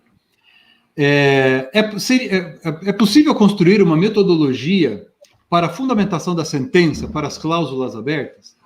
Veja, há vários, por assim dizer, teóricos do direito escrevendo a respeito, desenvolvendo caminhos que podem ser percorridos para se proferir uma decisão, né, fundada em uma regra que contém em seu bojo, né, uma cláusula geral, uma cláusula aberta.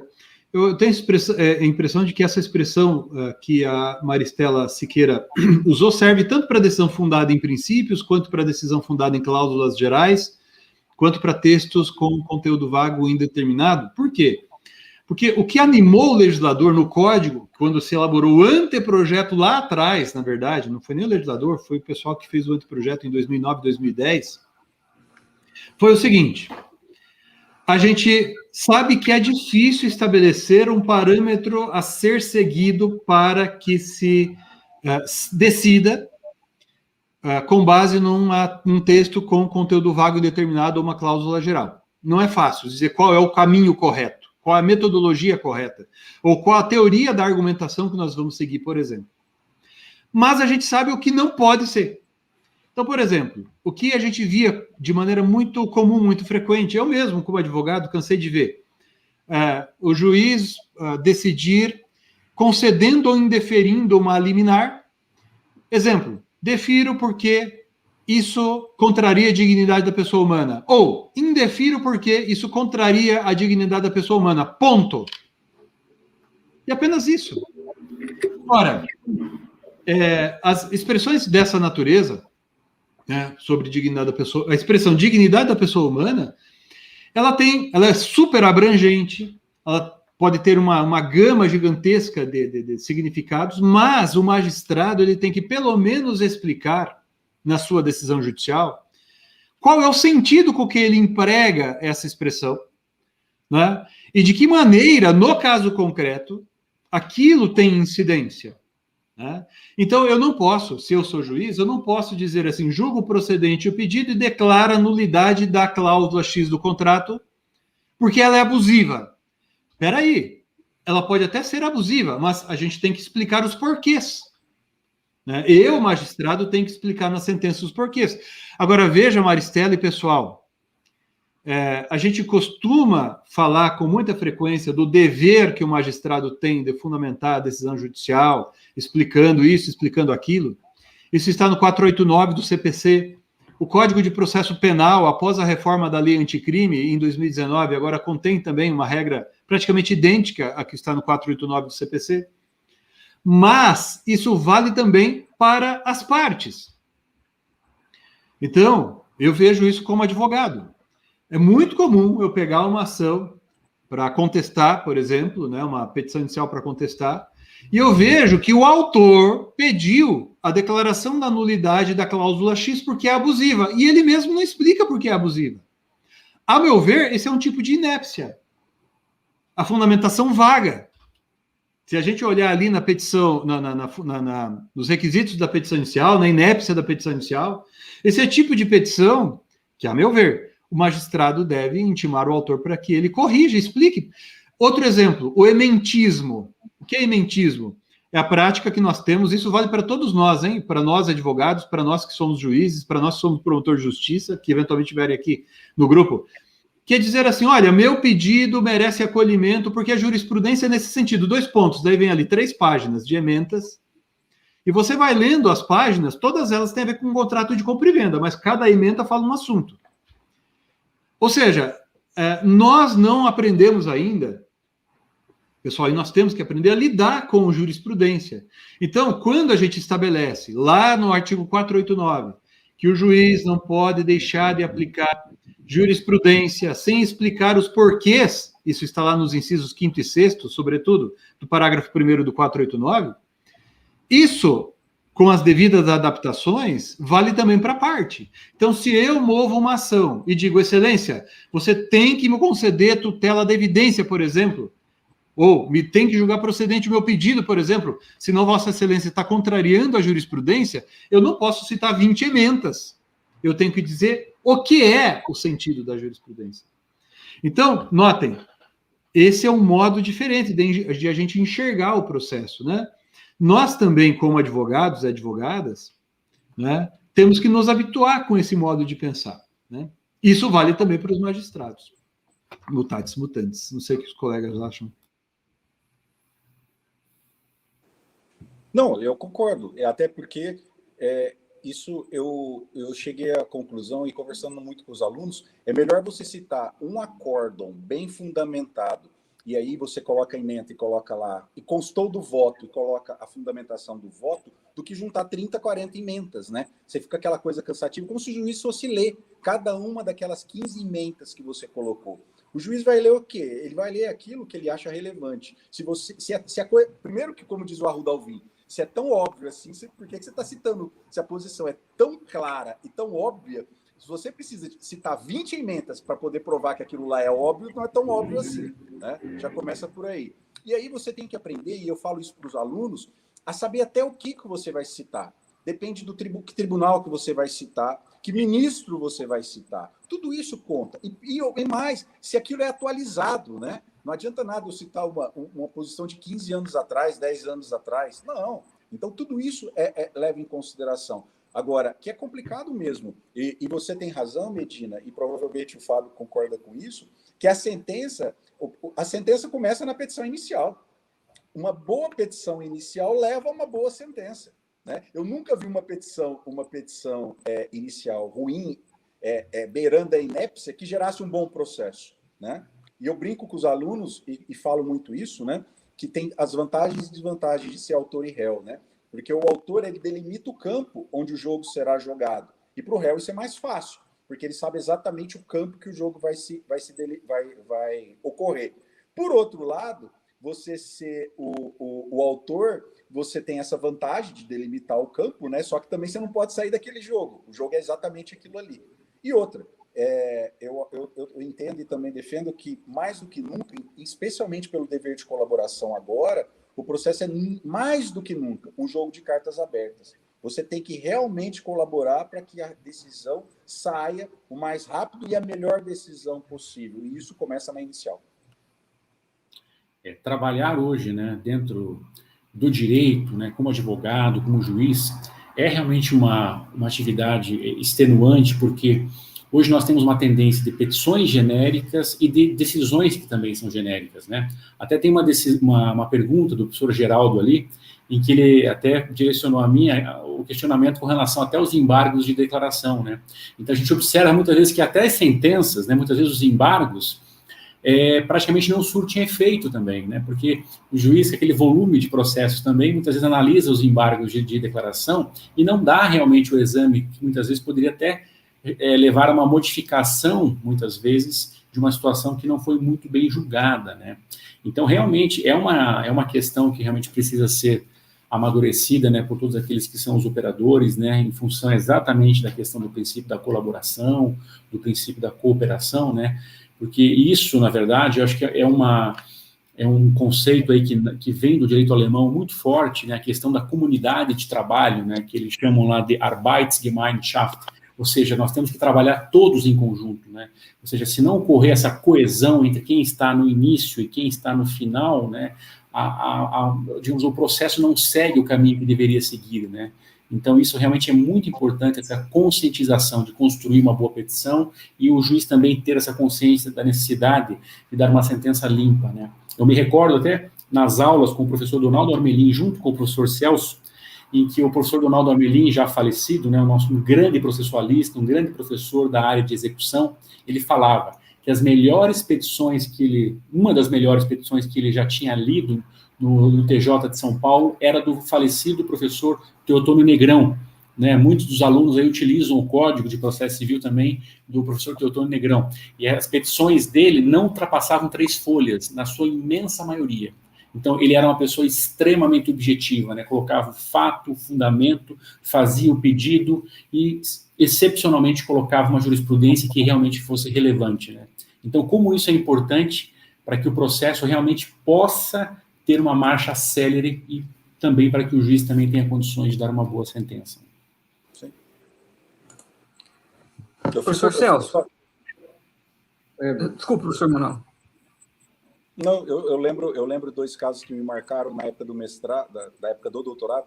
Eu orientei um desembargador aqui no tribunal e ele dizia que ele tinha um problema seríssimo, que o colega tinha criado um sistema de ratificar sempre as sentenças.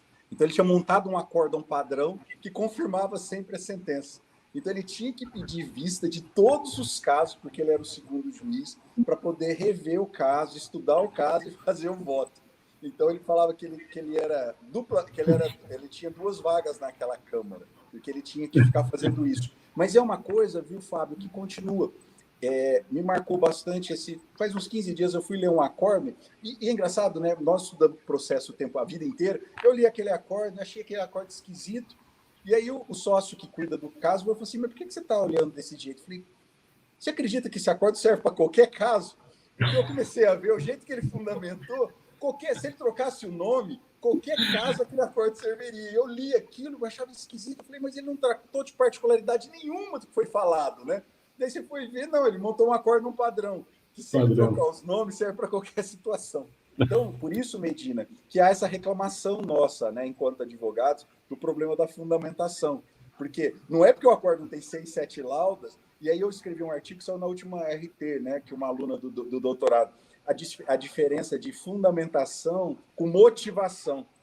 E aí um sócio que fez mestrado falou assim: mas eu sempre entendi isso como coisas iguais. Não, não é igual. A fundamentação é uma coisa, a motivação é outra. Eu posso fazer uma sentença de 7 laudas e não motivar nada, né? Porque eu não analisei o caso concreto, eu fiquei tangenciando, e esse acórdão é o exemplo. Mas Professores, várias perguntas envolvem questão de judicialização e várias situações de políticas públicas. Então, tem uma pergunta aqui que eu acho que ela envolve a grande maioria, que é do Heber, que ele faz a seguinte pergunta: a interpretação de direitos fundamentais em decisões que envolvem políticas públicas de poder discricionário do executivo são uma ameaça à tripartição e à legitimidade do poder, oriunda da vontade popular?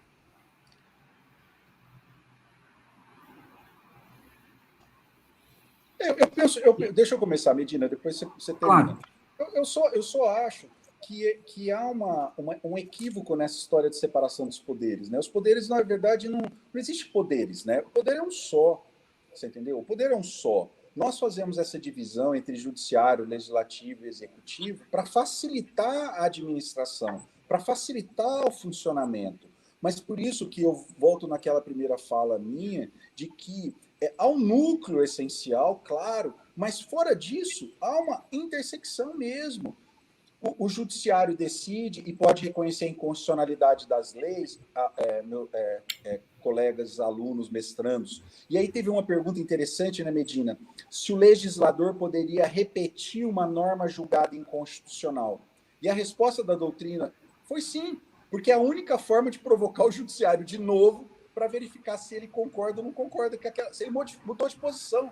e vai ir para o executivo e vai aí também para o legislativo. Eu acho que há um equívoco em entender que há uma tripartição estanque, né? Cada um tem um campo, não vou falar ilimitado, impossível de controle. Não, todos os poderes são controlados entre eles. Tanto é que pode ter impeachment de ministro do Supremo, tanto é que tem um controle de nomeações dos ministros do Supremo. Se funciona ou não funciona é um outro problema, mas o sistema permite isso. Quer falar, Fábio? Posso falar? Não, pode falar. Uhum. Em primeiro lugar, obrigado ao Herbert pela pergunta. O Herbert foi nosso aluno no mestrado, no programa de mestrado, foi meu orientando, e foi um privilégio ter figurado como seu orientador, porque ele é super, né, rápido, escreveu rápido, sabe daqueles orientandos que fazem tudo sozinho? Então, assim, foi uma tranquilidade. Então, obrigado, Herbert, parabéns, e obrigado por estar aqui conosco. Uma pergunta interessantíssima. Eu vou aproveitar o que o Luiz Manuel falou para entrar num outro ponto que eu também acho que tem alguma relevância, sabe? Eu não sei o que os colegas acham disso. Sem dúvida, eu concordo em tudo que o professor Luiz Manuel acabou de comentar aqui.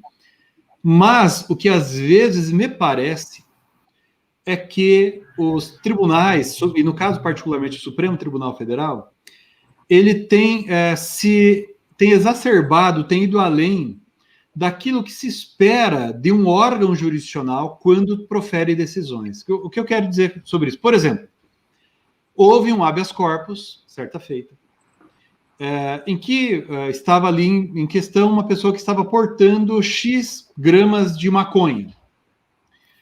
E, naquele habeas corpus, um ministro do Supremo Tribunal Federal estabeleceu, não, até X gramas não é tráfico, é para consumo próprio. A partir de X gramas é tráfico.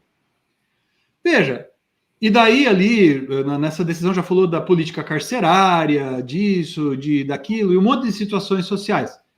Todas relevantíssimas, todas importantíssimas. Mas, a partir do momento, e isso aqui vai casar com algo que nós falávamos antes de a gente entrar aqui no vídeo, Luiz Manuel e Fábio, a partir do momento que o Supremo Tribunal Federal começa a usar argumentos morais para fundamentar as suas decisões,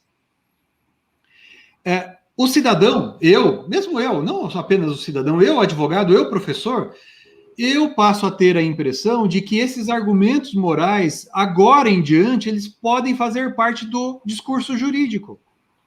Então, o Supremo Tribunal Federal tem que julgar uma ADIM procedente ou improcedente, não porque essa conduta da pessoa é uma conduta boa, esteticamente aprazível, ou eticamente melhor, ou moralmente inadequado, no sentido de moral pura mesmo, mas porque isso está em consonância ou não com a Constituição. E o que a gente vê não raro é o Supremo, e não, isso daí a gente vê não apenas o Supremo, mas às vezes nas decisões judiciais eu estar decidindo com base em argumentos morais e não argumentos de princípio jurídico, sabe? E daí isso que faz, a meu ver, com que não raro a gente vê se embaralhando as funções desses órgãos. Porque às vezes você ouve, ou assiste, ou lê um voto de um ministro do Supremo, por exemplo, e aquilo aparenta ser um discurso de um senador no Senado, e não uma argumentação puramente jurídica. Então, veja, o que tenho a impressão é que talvez estejamos perdendo um pouco dessa autonomia do direito na medida em que os tribunais acabam fundamentando as suas decisões dessa maneira. Mas daí a gente chega a um outro problema, que tem a ver com a própria função e estrutura do Supremo Tribunal Federal. Porque o Supremo Tribunal Federal, além de ser um tribunal dentro do Poder Judiciário, ele é também, ou desempenha também o papel que é desempenhado em outros países por cortes constitucionais. Mas cortes constitucionais em outros países que são puramente cortes constitucionais. Porque em alguns países, as cortes constitucionais existem apenas para fazer o controle abstrato de constitucionalidade. Eles não julgam casos concretos, como aqui no Brasil. E aqui no Brasil, o Supremo faz tudo. Tanto é que eu estava vendo... Hoje, muita gente discute, o próprio Luiz Manuel, eu sei que já escreveu sobre isso, sobre essa mistura, entre aspas, ou assim chamada objetivação do controle de constitucionalidade, né? Que o Supremo, quando julga um recurso extraordinário, às vezes ele está fazendo aquilo que ele faria no julgamento de uma ADIM. Então, esse é um aspecto também que dificulta essa nossa... toda essa atividade, né? Sem dúvida. Eu acho que a pergunta, digamos assim, sobre o ponto de vista objetivo, né? Vamos dizer, a questão do poder discricionário pode ser objeto de controle? Existe uma interferência? Pode acontecer essa interferência, mas também, né, nós temos que lembrar que hoje o poder discricionário, né, muitas vezes ele tem um desvio de padrão de legalidade. Então, isso aí, esse controle hoje é um controle muito tranquilo que é feito pelo Poder Judiciário, né? Então, sobre esse viés da chamada discricionariedade, muitas vezes se reveste uma ilegalidade, né? Então, é tudo uma questão de análise, né? Mas é possível, sem dúvida, o Poder Judiciário realizar, em algumas situações, esse controle quando ocorre um desvio, né, na prática desse ato que é dentro do Poder Executivo, né? Mas, em relação a essa questão do Supremo, realmente nós temos situações muito interessantes, né? Até como julgamentos que ocorreram agora, na semana passada, em que muitas vezes se desconsidera a aplicação do tráfico, por exemplo, para pessoas que estão aí dentro do conceito de mula, né? E que estavam carregando aí 100 e poucos quilos de droga. Então, veja, eu atuo em região de fronteira, né? Se eu adotar esse entendimento, por exemplo, não existe mais flagrante. Acabou. Né? Por quê? Porque pelo menos uma vez por semana, nós fazemos apreensão, por exemplo, de pessoas que estão transportando 20, 30, 40, 50, 100 quilos. E no final de uma semana, é muito comum a gente ter um volume total de 1 tonelada de apreensão. E daí eu vou deixar tudo isso passar? Ou seja, na verdade, eu não posso mais considerar faço a retenção, mas aí libera a pessoa. Então, na verdade, é muito complicado, sabe? Às vezes, em algumas decisões do Supremo, existe um descasamento entre quem está no último grau de jurisdição e quem está no primeiro, né? Então, em algumas situações, esse diálogo seria muito interessante. Por quê? Porque a realidade de quem está em primeira instância, ela muitas vezes não é captada por quem está nas instâncias superiores, né? Isso aí, Fábio. Isso é um deslocamento de Brasília com a realidade. Não é só o Supremo, né? A impressão que eu tenho é uma desconexão do executivo, do legislativo e do judiciário em âmbito de Brasília.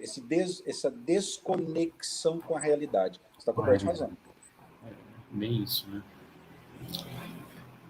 Bom, pessoal, eu acho que nós podemos fazer mais uma pergunta, Albino, que a abordagem está muito interessante, o pessoal tem comentado isso, a gente está com mais de 1.000 alunos, 1.000 participantes, entre professores e alunos, mantendo esse fluxo de pessoas, e acho que a gente pode aproveitar mais um pouquinho do conhecimento de todos vocês para mais um tema, e aí nós finalizamos esse evento. O fone, Albino. O microfone. Opa, perfeito. Tem uma pergunta aqui da Janaína, deixa eu só ver aqui, da Natália Zeferino. Ela pergunta assim, qual que é a opinião, né, de vocês a respeito das formas de resolução, né, consensual dos conflitos em relação aos direitos difusos, né? E ela faz uma abordagem à questão da ação civil pública, se seria imprescindível, né, professor Luiz Manuel, ao invés de usar uma ação civil pública, tentar esses métodos de resolução, né, de forma anterior? Bom, eu entendo, né? É uma posição muito particular minha. Eu tive a honra de trabalhar com a professorada Pellegrini Grinover, uma das grandes defensoras desses métodos alternativos de solução de conflito. A impressão que eu tenho da minha vivência pessoal e profissional é que o brasileiro, de uma maneira geral, ele gosta de levar a questão para ser decidida por um juiz. Eu acho que é uma questão cultural nossa de querer que o Estado, na pessoa do juiz, é uma confiança, e aí, Fábio, é uma coisa positiva, né? As pessoas confiam no Poder Judiciário em termos de juiz de primeiro grau. Então, o juiz lá da comarca, ele tem a confiança. Interessante isso, viu? Eu nunca vi falarem mal de juiz da comarca. Eu vejo falar mal de ministro, eu vejo às vezes falar mal de desembargador, mas do juiz, ainda que ele dê a decisão contrária. Eu acho que você não vê um viés. Agora, o controle de ação, o controle e a defesa de direito difuso na ação civil pública, eu acho que a semana passada ele teve um avanço absurdo no sistema com a constitucionalidade, com o reconhecimento da inconstitucionalidade do artigo 16, permitindo, e eu acho que isso vai... O sistema coletivo, e aí nós temos um problema, que eu falo também muito nas aulas, que, a título de exemplo, né, até o professor Fábio mencionou a Lei da Ação Civil, a Lei da Ação Popular, ela é de 1965 e até hoje tem dispositivos que não têm uma uniformização na jurisprudência. Até o professor Celso participou de uma obra que eu coordenei, saiu o volume ontem, nós comentando a lei da Ação Popular. O artigo 16 da Lei da Ação Civil Pública, a inconstitucionalidade dele foi reconhecida semana passada. Aí você me pergunta, mas de quando é a lei? É de 85. Que país é esse em que eu estou reconhecendo a inconstitucionalidade de uma norma de 85 e 2021? Então, professor Albino, eu entendo que com essa definição de que você vai poder ajuizar ações civis públicas de âmbito nacional e com a decisão valendo por país todo, nós vamos iniciar um novo degrau na defesa dos direitos difusos. E eu ainda entendo e ainda defendo que a ação civil pública é um instrumento excelente, né? Confio nesse ponto no Ministério Público e na lucidez de juízes de primeiro grau para esse tipo de decisão. E essa posição do Supremo, tomada semana passada, nós vamos iniciar uma nova fase do processo coletivo no Brasil.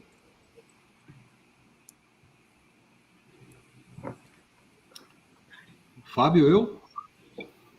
Posso falar? Pode, Medina, fica à vontade. Essa pergunta é muito bacana, muito interessante. E, veja, tem a ver com aquela questão... a Janaína que fez a pergunta, não, Albino? Né? Natália Zeferino. Natália, desculpa, eu vi diferente aqui, eu entendi errado, então. Natália, muito boa pergunta. E ela foi muito feliz, porque ela disse assim, formas de resolução consensual dos conflitos. Eu tenho insistido que a gente não deve mais usar a expressão meios alternativos de solução de conflitos, né? Porque a ideia de acesso à justiça hoje compreende a ideia, que é uma expressão do professor Kazuo Watanabe, acesso à ordem jurídica justa, que significa dizer acesso ao meio adequado de solução de conflitos. Por isso que eu critico muito, o pessoal que já viu os meus escritos a respeito sabe, eu critico muito o Código de Processo Civil no artigo 334, que estabelece a imprescindibilidade, digamos assim, a obrigatoriedade, a inevitabilidade de ter que passar por uma audiência de conciliação ou sessão de mediação, e muitos casos em que não tem cabimento uma mediação, uma conciliação. Tem até um caso que foi julgado pelo Tribunal de Justiça de São Paulo, em que era um caso de violência doméstica, a mulher moveu uma ação contra o marido de divórcio, e o juiz de primeiro... E ela disse que não queria audiência de conciliação ou sessão de mediação, e o juiz marcou mesmo assim e tinha que fazer, né? E no caso dela entrou com agravo de instrumento e o Tribunal de Justiça de São Paulo disse que imagina, não tem sentido, né? Em casos assim. E na verdade a ideia que norteou lá atrás, né, na origem, o anteprojeto do CPC é a ideia daquele professor chamado Frank Sander, né? Desenvolveu aquela teoria que muitos chamam de multi-door courthouse, né? Justiça multiportas, que significa a identificação do meio adequado. Então, o meio consensual não é sempre o melhor meio, porque tem situações em que isso não faz o menor sentido, né? Então, muito boa pergunta, Natália. Agora, sendo o meio consensual apropriado, me parece que ele é absolutamente cabível, né? Então, é para isso que os termos de ajustamento de conduta estão aí, né? Justamente para viabilizar, de certa maneira, né, uma solução consensual do litígio. Obrigado e parabéns pela pergunta, Natália.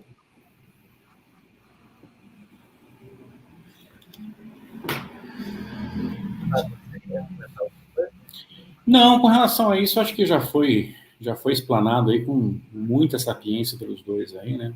E, na verdade, o que eu acredito, na verdade, é exatamente na tentativa de incentivar muito essa utilização e, principalmente, até comentava isso também numa aula dessa semana, dentro de uma nova interpretação que nós precisamos ter, né? Por exemplo, quando a gente vai analisar a questão da conciliação e da mediação, especialmente, por exemplo, mediação em processos de família, né? A gente tem que até repensar alguns conceitos, como, por exemplo, duração razoável do processo, né? Porque, às vezes, como você tem efeitos de justiça restaurativa, quando você vai trabalhar, por exemplo, com mediação, você não pode estar preocupado com o tempo do processo. Então, vejo que existem situações muito interessantes, né, dentro dessa linha, né, que é uma linha interessantíssima de você tentar trazer uma autocomposição ou uma solução que pode ser ajustada pelas próprias partes em temas sensíveis, né, que estão fora daquela noção tradicional que nós temos de conflito patrimonial, né? Então, eu acho que isso hoje faz com que a própria justiça também ela tenha que ter uma modificação também na sua forma de aplicação e da sua equipe que trabalha em auxílio, né? Isso é muito importante também, para que essas formas, né, como a mediação, por exemplo, elas realmente possam surtir a eficácia desejada. Até com o que se chama de comediação, né? Que é tão comum na Inglaterra, por exemplo. Você pega um processo de família, né? Processo de família, você tem a questão do rompimento da sociedade conjugal, aí tem a questão dos filhos, mas também tem a questão da sociedade, porque o casal é sócio numa grande empresa. Então, muitas vezes, você tem uma mediação de uma pessoa que é especializada em conflito societário, junto com uma pessoa que é especializada em conflito familiar. E as duas atuam em conjunto dentro de um processo para poder chegar a uma tentativa de solução ideal, né? Então, veja como isso exige tanto da nossa justiça, e eu ainda vejo isso, de certa forma, engatinhando, mas eu vejo um grande progresso, né? E faço até um elogio pessoal aqui ao nosso atual presidente, né, o professor José Laurindo, que, inclusive, é também professor do curso de mestrado, porque na gestão em que ele passou aí pela vice-presidência, ele acelerou muito o incremento desses mecanismos aqui no Tribunal do Paraná. E eu acho que realmente é um exemplo até a ser seguido. Nós precisamos incentivar muito essa forma de solução de conflitos, porque realmente ela traz resultados que são fantásticos. Deixa eu aproveitar, Celso, desculpa atravessar aqui, fazer coro ao que o Fábio falou, enaltecer as iniciativas e atividades envolvidas pelo José Laurindo, que é desembargador e é presidente do Tribunal de Justiça do Paraná, e é professor aqui no nosso programa. Então, realmente é algo que merece nosso registro e nosso elogio. E apenas para lembrar aqui, né, de público, saudá-lo pela excepcional aula que ele deu no programa de mestrado hoje à tarde, né? Praticamente deixou todo mundo aqui sem ter o que falar, né? É isso, só isso, desculpa. Bem, verdade, o professor José Laurindo já tem participado do programa com as abordagens que inspirou, inclusive, nas atividades junto ao tribunal, né? É um compartilhamento de informações muito importante, inclusive na vice-presidência, né, que ele fez bastante pelo Paraná, a instituição, como o senhor Fábio comentou, e agora continuando com a gente. Eu queria, professor, pedir desculpas por conta do nosso adiantado da hora. Tem muita pergunta ainda, e tem muito comentário, inclusive, do tema em paralelo e outros temas também. Juntando 1.000 pessoas, nós temos sempre alguns conflitos e algumas divergências de posicionamento. Isso é importante para a evolução do nosso sistema, né? Se não pensar igual, a gente não vai muito para frente, não. A gente fica empatado em algum lugar. Eu peço, então, perdão a todos vocês por terminarmos esse evento. Eu acredito que é unânime a satisfação de todos pelas falas, foram muito importantes, eu percebi pelos comentários, mas a gente aqui acompanha também toda a manifestação dos colegas. Parabéns, professor Medina, professor Luiz Manuel, professor Fábio Calda, por todas as considerações, que foram excepcionais. Eu vi de alguns querendo mais dessas palestras, espero que a gente possa organizar outros eventos em que o mestrado venha trazer a sua experiência para toda a graduação, para toda a sociedade, que é o nosso papel. E fico muito feliz ainda por termos aí tantas pessoas presentes, quase 1.000 pessoas, e essa noite de sexta-feira, quero agradecer ao professor Albino pelo auxílio aqui, de mais tempo do que estou agora, para esse evento, e a todos os coordenadores, mais uma vez, a todos os alunos da graduação, a todos os professores que nos acompanharam até agora, professores do mestrado, da graduação, de outras instituições, nossos mestrandos, e, mais uma vez, deixo a palavra para finalizar. Muito obrigado, professores, Medina, se quiser falar últimas palavrinhas, professor Luiz Manuel, Fábio Caldas, fique à vontade. Obrigado, professor Celso. Agradeço mais uma vez a todo mundo que está aqui com a gente nessa noite. Tem muitas perguntas muito interessantes, mas não dá tempo de responder tudo. Vou levar isso aqui. Eu deixo o meu contato para aqueles que tiverem interesse, Prof. Medina, né? Instagram, Twitter e outras redes sociais. Basta pesquisar pelo meu nome, vocês vão encontrar. Envie as perguntas e vamos tentar responder a tudo que vocês enviarem. E aproveitando o ensejo, desculpa, professor Celso, que é o meu chefe, convidados para conhecer o nosso programa de mestrado, né? Tem muita gente aqui que já é aluno de 5º ano ou está se formando, muitos advogados, advogadas, já, o pessoal que já se formou também. A gente tem feito discussões como essa aqui com mais frequência. Claro que lá no mestrado com um pouco mais de profundidade, porque aí a gente tem mais tempo e a gente vai amadurecendo um pouco mais, né? E serão todos muito bem-vindos, muito bem-vindas também. Agradeço mais uma vez, professor, pelo convite e a todos que estiveram conosco até agora. Um abraço a todo mundo. Tchau, tchau. Também gostaria só de agradecer, professor Celso, pelo convite, professor Albino pela coordenação das perguntas, querido professor Fábio, amigo nosso, professor Medina, todos os nossos colegas do programa de mestrado, professores, alunos. Espero que possamos fazer outros eventos, aproveitar essa nova fase, né? Essa fase mais online, e fazer novos eventos, e ficamos sempre à disposição. Espero que tenha sido produtivo para todos e só tenho a agradecer a oportunidade de estar aqui com vocês. Muito obrigado, boa noite a todos.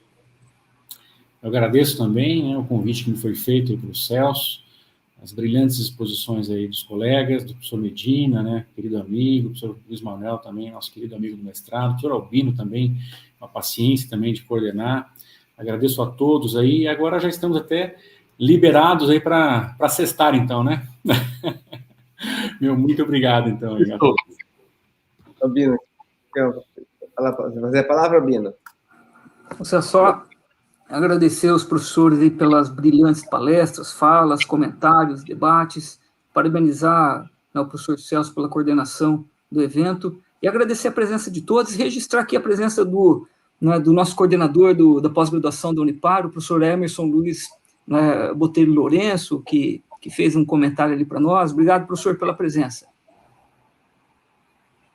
Isso aí. Obrigado, professor Emerson mesmo, e a todos os presentes. Visitem a nossa página do mestrado. Pós-graduação tem lá a sua página, dentro da página da Unipar, e há muitas informações dos currículos dos professores, do programa, das abordagens. Alguns vídeos, quase todos que nós fazemos, estão gravados ali também. É uma forma de, se vocês quiserem conhecer mais, é uma honra a sua presença, nossos e-mails também estão por lá. Bom, boa noite a todos. Mais uma vez, muito obrigado pela presença de todos nesse grande evento. Até mais, bom final de semana, pessoal. Obrigado. Tchau. Até a próxima. Tchau, tchau. Com tantas inovações e mudanças no mundo, manter-se atualizado é cada vez mais necessário. Por isso, para você que procura um curso de pós-graduação, a Universidade Paranaense é o lugar. São mais de 100 opções disponíveis entre especializações e MBAs, em todas as áreas do conhecimento. Há cursos em todas as unidades da Unipar. E o diferencial é a qualidade do ensino oferecido pela universidade. Os cursos possuem seu corpo docente, especialistas, mestres, doutores e pós-doutores. Para saber mais sobre os cursos de pós-graduação, acesse pos.unipar.br.